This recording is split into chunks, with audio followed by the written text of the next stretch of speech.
des Nations en sa 34e édition qui doit donc se tenir du côté de la Côte d'Ivoire. Donc le coup d'envoi est donc attendu ce jour même à 20h au stade Alassane Ouattara d'Ebempe. Le président Alassane Ouattara lui-même sera de la partie. Le président Bissau-Guinée également s'est déplacé hier de Bissau pour Abidjan. Une bonne fête, une bonne ambiance est prévue ce soir même en Côte d'Ivoire. Messieurs, la Côte d'Ivoire, pays de l'hospitalité, c'est le pays d'ailleurs qui m'a vu naître parce que moi je suis né à Danané pour nos téléspectateurs.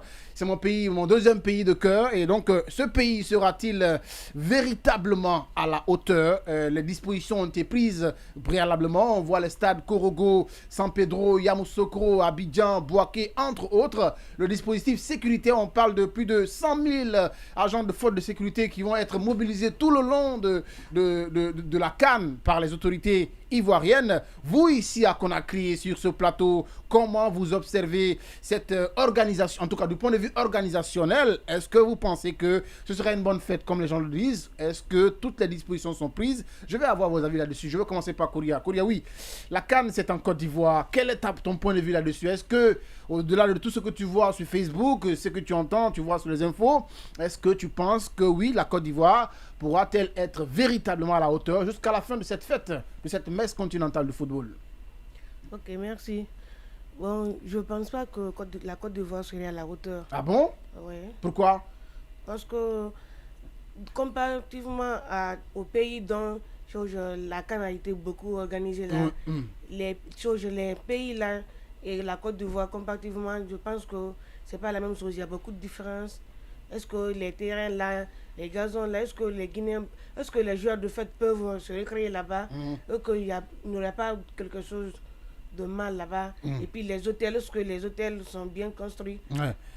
Je me demande un peu. Tu te poses la question. Oui, sinon, par rapport au stade, par rapport aux hôtels, par rapport aux infrastructures routières, entre autres, je pense que ce qu'on voit déjà rassure. Donc, si tu nous dis que ça ne te rassure pas, je pense qu'il y a de quoi se poser la question. Mais tu as tes raisons comme tu l'as évoqué. Oui, Amadou Ouri, tu as un peu fait la Côte d'Ivoire, je le sais, notre pays de cœur, notre deuxième pays. La Côte d'Ivoire sera-t-elle véritablement à la hauteur? C'est la question qu'on se pose. Il peut y avoir une bonne organisation au départ, mais après quelques failles, parce qu'on a vu au Cameroun, on a vu un peu partout. Est-ce que tu penses que cette fois-ci, jusqu'à la fin de la fête, la Côte d'Ivoire pourrait, elle, en tout cas, répondre à nos attentes?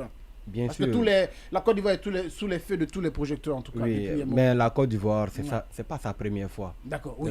En 84, madame, en 84 aussi, elle a il y a 40 ans aujourd'hui. La CHAN aussi, même pas longtemps. C'est ça. Mais en matière d'organisation, on peut dire en Afrique de l'Ouest, la Côte d'Ivoire, nous sommes champions là-dessus. Parce qu'en tant qu'enfant de 13, le président Alassane Ouattara a confié à un fervent connaisseur, le ministre Amicha, François Amicha.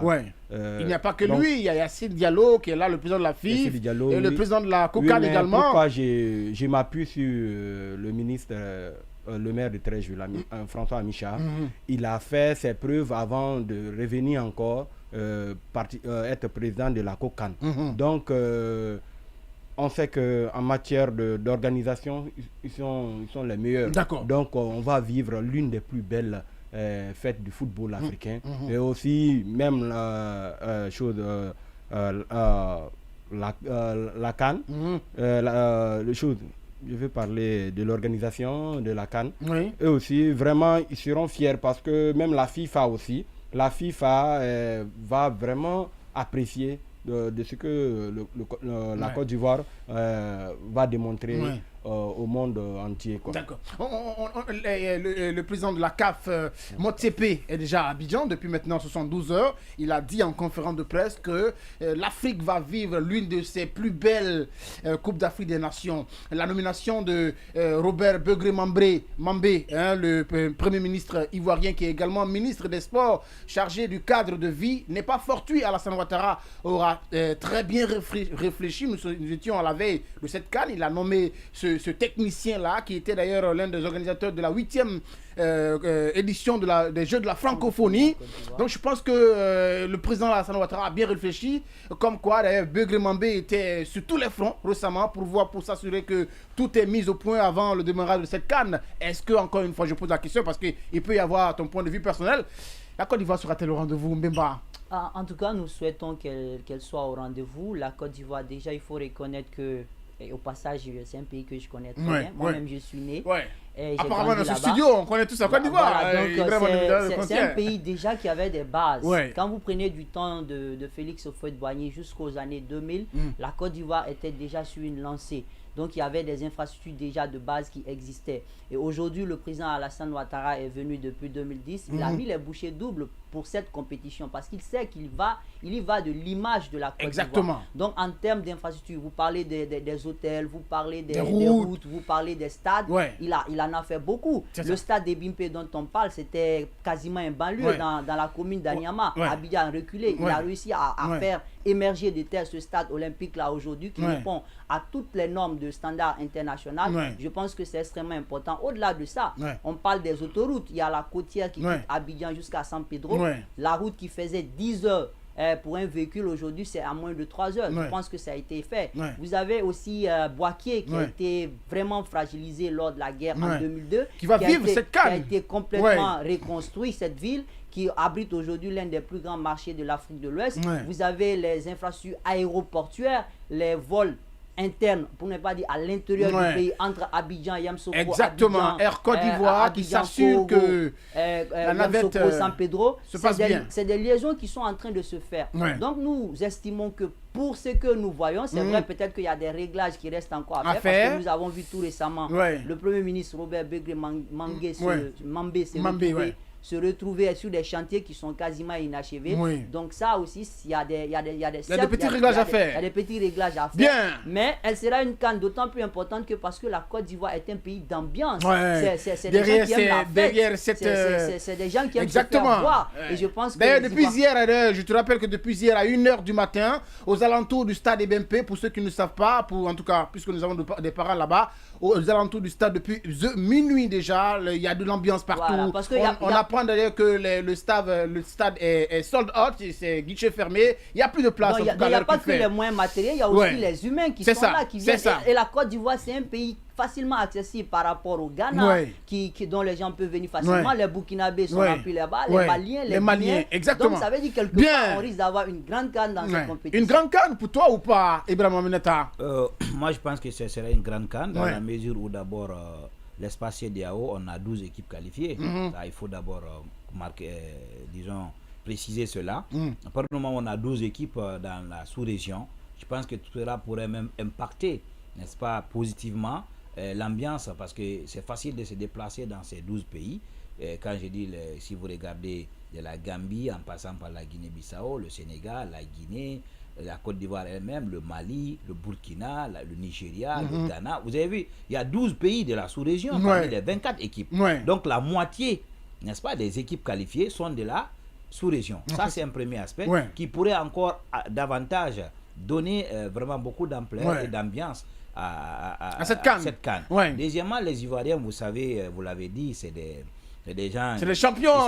Ils sont tellement fiers de la Côte d'Ivoire. Ils disent que s'il n'a pas visité Paris, il faut venir à Abidjan. C'est les Ivoiriens qui parlent, on le sait, quand vous venez. Ils sont tellement fiers de ça. Et je pense que le président Alassane Ouattara, vraiment, il a fait un bon travail parce que vous avez vu les ponts de péage qu'il a construits aussi pour traverser entre Treichville et Yopougon, autrefois qui était difficile à pratiquer. Donc là, c'est un pont d'1 km 500, près de 1500 mètres. Vous voyez, donc tout cela, les infrastructures qui ont été construites pour vraiment donner une autre image que tout le monde connaît à la Côte d'Ivoire. Ça, c'est un aspect qui pourrait encore impacter. Mais n'oubliez pas que, comme l'a dit Wouri, la Côte d'Ivoire, c'est pas sa première CAN. En 1984, ils ont organisé. À l'époque, c'était 12 équipes, mais ils sont parvenus à organiser la CAN. Et moi, je suis très optimiste dans la mesure où vraiment, c'est des voisins directs. Et nous souhaiterons que les Ivoiriens réussissent parce que vous avez vu, même quand on a eu un problème ici, ils étaient les premiers à être là. Voilà, le Sénégal, après le Sénégal, c'est eux. Donc nous souhaitons bonne chance à la Côte d'Ivoire et nous pensons que la Côte d'Ivoire pourrait porter chance à notre Syrie nationale. Exactement, j'allais terminer là-dessus en souhaitant bonne chance à la Côte d'Ivoire, qu'elle permette que la Guinée ramène la coupe ici. On traverse des Zérekoré, on passe par Lola, Massanta, Zérekoré, voilà, jusqu'à Kissidou. Et que cette fois, en venant avec la coupe, que le Syrie ne prenne pas un vol. Non, pas un vol, c'est pourquoi j'ai prenne un cas pour que les villes de l'intérieur également vivent cet événement jusqu'à Conakry. Et que si cela n'arrive pas aussi, il ne faut pas qu'on Exactement. 24 équipes qui viennent pour une seule coupe. Tout à fait. Alors oui, parlant de Syrie nationale de Guinée, effectivement, le Syrie a posé ses valises il y a moins de 48 heures à Yamoussoukro, son quartier général. Le Syrie a effectué hier sa première séance d'entraînement. Kaba Diawara, parlant d'infrastructures sportives, Kaba Diawara a apprécié en tout cas le stade qui a été donc octroyé pour ne serait-ce que la séance d'entraînement. Et donc le Syrie effectivement est à Yamoussoukro, le Syrie qui jouera contre les Lions indomptables du Cameroun, qui ont eu en tout cas un choc hier parce qu'on a appris que le fils de Garoua, je veux parler de Vincent Baka, serait blessé et serait forfait pour la CAN, ce qui serait une mauvaise nouvelle pour nos adversaires. Qu'à cela ne tienne, nous, quelque part, ça nous réjouit parce que ce qu'on veut, c'est qu'on traverse cette première phase-là tranquillement et qu'on affronte les autres. Oui, parlant du Syrie, la participation du Syrie est au cœur de tous les débats. Avant même qu'elle ne pose, en tout cas l'équipe ne pose sa valise à Yamoussoukro, on se posait la question, avec cette crise d'ailleurs qu'on traverse en Guinée depuis l'explosion. Aujourd'hui, l'ultime espoir des Guinéens, c'est bien ce Syrie-là. Sa participation est au cœur de tous les débats, de toutes les discussions. Messieurs dans ce studio, est-ce qu'encore une fois, après les préparatifs du côté de Abu Dhabi, le match amical contre le Nigeria avec un score de 2-0, est-ce qu'il y a de l'espoir encore une fois, doublement de l'espoir, encore triplement de l'espoir? Est-ce que cette fois, on a de la chance quand même de pouvoir aller plus loin, parce que notre espoir, c'est de ramener la coupe, mais est-ce que, encore une fois, on peut faire mieux que la CAN au Cameroun, Bemba? Bon, écoutez, il y a de l'espoir en ce sens que quand vous prenez cette équipe du Syrie, la composition de ces joueurs est beaucoup plus, il y a beaucoup plus de talent par rapport à la CAN 2019. Quand vous prenez un Diakabi qui est là, un Girasti qui est en forme, Bayo qui joue de temps en temps, Morgan Guilavogui, vous avez quand même des éléments sur lesquels on peut compter. Maintenant, au regard du parcours du Syrie dans les éliminatoires pour la Coupe d'Afrique des Nations, cela n'augure pas beaucoup d'optimisme parce qu'on a vu que les résultats sont en dents de scie. Une victoire par-ci, une défaite par-là, un match nul par-là. Et on a vu que Kaba a du mal à trouver un 11 type pour proposer aux Guinéens. Et ça, c'est dommage que pratiquement depuis 2 ans qu'il est là, maintenant, pour ne pas dire 3 ans, il n'arrive pas à nous donner l'ossature d'une équipe vraiment type compétitive. Voilà. Donc, mais je pense que la Guinée a des adversaires qui peuvent susciter son orgueil. Vous savez que le Cameroun, depuis de longues années en Coupe d'Afrique, c'est des gens qui n'arrivent pas à battre la Guinée. Même s'ils sont en forme, ils ont des joueurs, mais quand ils sont face à la Guinée, ils ont toutes les difficultés. Même chose que pour le Sénégal. C'est vrai, à des moments, on pêche par des petits moments de concentration. De déconcentration. Voilà, de déconcentration plutôt.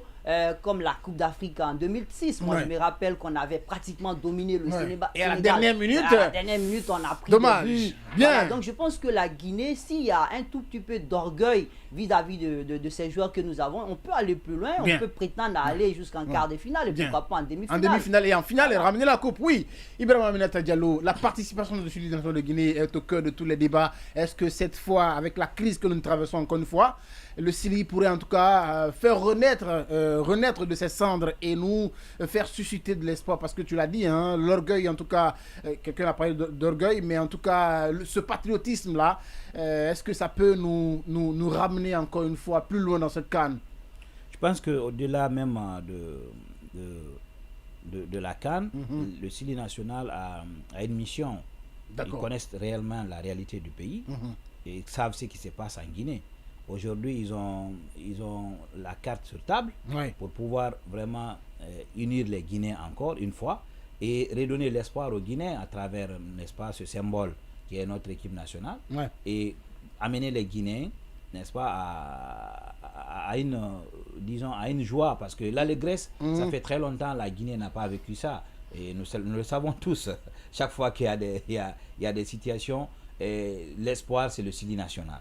Et le Sili national, nous le savons tous, c'est en quelque sorte, c'est l'un des symboles, si je me permets de dire, pour l'instant, c'est le seul symbole, n'est-ce pas, qui amène les Guinéens vraiment vers le consensus, pour l'instant. Le seul symbole. Il faut avoir le courage de le dire. Ouais. Et je pense que moi, je garde encore l'espoir, dans la mesure où l'équipe, il y a des joueurs. C'est un problème peut-être de chaîne de maillons qui pourrait encore être mise en place par Kaba Diawara, parce qu'il a déjà fait un discours, il dit que s'il ne réussit pas, il va démissionner. Exactement. Donc, il a dit chez nos confrères de Africa Guinée. Voilà, il a dit que si cette j'ai lu l'interview, que si ça ne marche pas, il rend le tablier. Ouais. Donc il est à sa deuxième canne, si je ne me trompe. Ouais. Donc toutefois, on va comptabiliser le nombre de matchs, mais il ne faut pas que un match disons amical encore amène les Guinéens à rêver de plus. Ouais. Il faudrait toujours encore attendre, parce que tous les matchs où la Guinée a perdu, c'est à la dernière minute où les gens pensent que la Namibie, par exemple, au temps de Pascal Fendouno, on avait toujours battu les Namibiens, c'est soit 4-0, 6 et quelques. Mais la Namibie vient de nous battre pour les éliminatoires de la CAN. Et difficilement, heureusement, voilà, 1-0 et avec la même équipe. Bien. Donc Kaba, il a aujourd'hui carte sur table pour permettre, n'est-ce pas, de changer cette donne. Parce que il ne faut pas gagner un match et le second on le perd et après on fait match nul. On ne le souhaite pas. Après on commence à prendre les calculettes comme on l'a toujours fait en Guinée pour dire bon, on va voir si tel perd, tel autre gagne, ça veut dire nous on va passer. Il faudrait qu'on arrête ça. Bien. Je vais peut-être terminer là-dessus. Terminer là-dessus en te disant que moi je pense que quelqu'un qui va à la recherche de la coupe ne doit pas choisir n'est-ce pas son adversaire. Quel que soit l'adversaire, il doit être prêt. Bien. Il doit être prêt. Et même si les Camerounais ont déjà un blessé, il faudrait que la Guinée mette en tête, quand on vient chercher la coupe, on doit être prêt et on doit confronter n'importe quelle équipe, on est prêt à l'affronter. On doit mouiller le maillot, oui. Voilà. Mais Koria, la participation de la Guinée, est-ce que toi tu as de l'espoir? Est-ce que tu penses qu'avec la composition, même si bien avant la liste, il a dit, beaucoup n'étaient pas d'accord de l'absence de Mor Laïsela et de certaines personnes qui ont été sélectionnées, dont le Guinéen découvre pour la première fois. Est-ce que tu estimes que cette participation au cœur de tous les débats en Guinée et un peu au niveau de la diaspora, le Sili pourrait nous faire rêver? Ah bon? Comme d'habitude, chaque fois que on organise la CAN, les Guinéens, on a l'espoir que chaque fois que la Guinée, nos joueurs ils vont amener la coupe. Mais deux fois, on pense qu'on se trompe. Parce que pourquoi? Les Guinéens, deux fois, ils sont, je sais pas si, ils sont pas motivés, quoi. Comme l'année, il y a des choses, il y a une année qui est passée, la Guinée a joué contre Boissona. On a battu Boissona 6-0. Maintenant, on voit que de retour, Boissona nous a battus. Et comment est-ce qu'on peut comprendre ça? Et puis aussi, je pense que nos entraîneurs là, ils ne peuvent pas bien faire les classements. Oui. Quelqu'un l'a dit, on n'a pas une équipe type. On n'a pas une équipe type. Et je me sens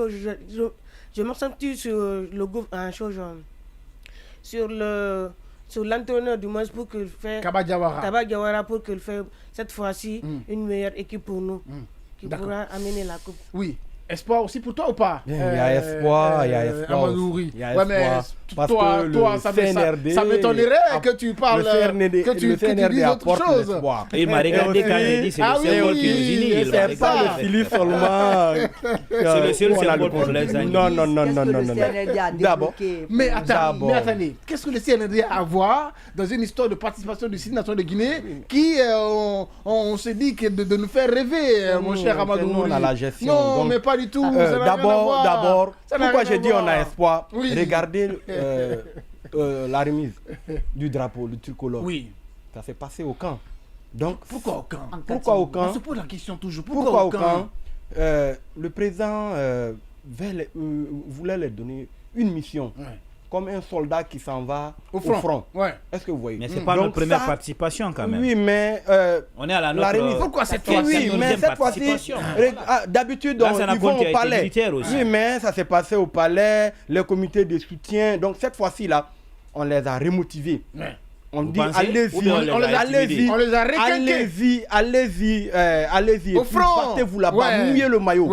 Donc Inch'Allah, vous allez voir. Le premier match, vous allez voir comment vous allez voir. Non mais parlant de ça, pour ne pas t'interrompre, parlant de ça, et je t'ai déjà interrompu, le président l'a dit au camp, je ne sais pas si ce discours-là, vous vous souvenez de ce discours, c'est quand il dit par exemple, allez-y, battez-vous, perdez, mais je sais pas moi, quand il dit... Avec des armes. Sauvez l'honneur, je sais pas moi, il dit, vous pouvez perdre, mais perdez avec honneur. Voilà, c'est ce qu'il a dit. Allez-y, battez-vous, vous pouvez perdre, mais perdez avec honneur. Donc, ça veut dire quoi après ce message, Amadou? Après ce message, ça veut dire quoi d'ailleurs? Le message veut dire que, par exemple, on a l'habitude de partir jusqu'en 8e de finale ou bien quart de finale. Donc, ce qu'il veut dire, allez-y en demi-finale ou bien en finale. D'accord. Mais si vous ne gagnez pas, vraiment, pas les autres résultats qu'on avait la manière de voir. Est-ce que vous voyez? Donc, mais avec ce message aussi, vous avez vu de la manière ils ont battu le Nigeria. Bien. Le Nigeria, il a dit, mais un match amical, mais quand un match amical, chacun amène ses bons ingrédients. Et aujourd'hui, on a le meilleur buteur. On a un meilleur buteur. Il a des soucis, hein.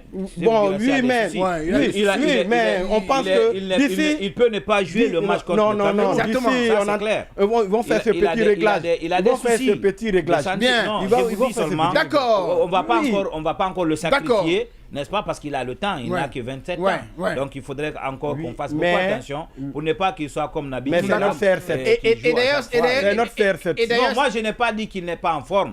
Je dis bien... À partir du moment où il y a des petits soucis de santé, on a vu avec son problème-là, et on a fait une IRM, on a compris qu'il avait un petit souci, bon, qui était à d'ailleurs, sa participation était probable. Certaine. Mais prochainement, il faut que Nabil nous évite. Prochainement, il faut que Nabil nous évite. Apparemment, tu n'es pas très tendre avec Nabil. Ça n'a pas plu aux gens. D'accord, merci beaucoup. Parce que certains étaient découragés, mais dès qu'ils ont vu l'équipe en tenue traditionnelle, bon, bien, allez-y en ville. Apparemment, c'est la Côte d'Ivoire. Ils estiment que le Syrie a fait un meilleur accoutrement.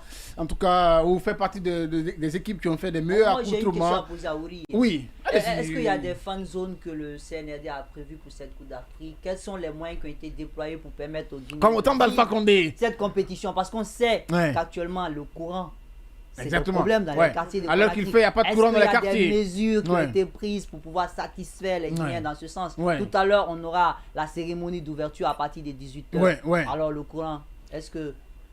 Quelles sont les dispositions? Sachez que le CNRD est très serein là-dessus. Bien, d'abord, je vais répondre à sa question. Oui, rapidement. Je vais répondre à sa question. Oui. Donc, les fan zones là, actuellement, nous venons d'une crise. Est-ce que vous voyez? Donc, il y aura des fan zones. Il y aura certains. Il y aura certains. Mais on ne va pas aller trop à la fête pour ne pas oublier l'essentiel. Le passé douloureux qu'on a vécu un peu. Merci beaucoup, Amadou. Le message, il est passé. Merci beaucoup. On va rapidement prendre ces messages qu'on a eus.